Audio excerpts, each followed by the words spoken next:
So you gotta tell us then about the ramp behind the elevator shaft. It was going to be square, you know, a typical ramp. And my dad said, no, no, no, no. I want it circular to go around the other.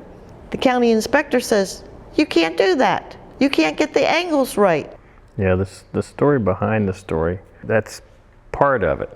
But it was a complex situation, and what the inspector and the county was saying is it's too difficult to get that angle and keep that angle right, because in the code you have to have a certain rise and you have to maintain that, and it's real easy to have that on a straight line.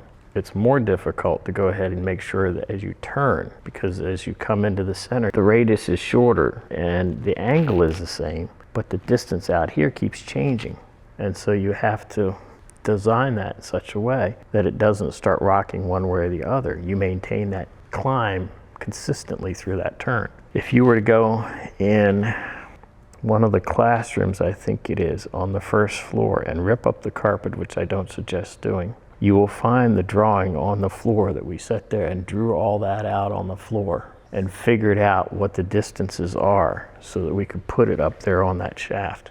So what we did was we went down in the classroom down there and drew all this out full scale and did all the measurements and stuff to figure that all out. Took PVC and got it around, bent the angles on that so that you could go ahead and have something to screed to. And then they screeded that ramp with the 2x4. And that's how we did it. And down on there, down in the floor, and I got pictures of that somewhere, of that drawing down there on the floor, to figure all that out as far as get that radius and get all that, those angles and stuff. And the county inspector said it's impossible.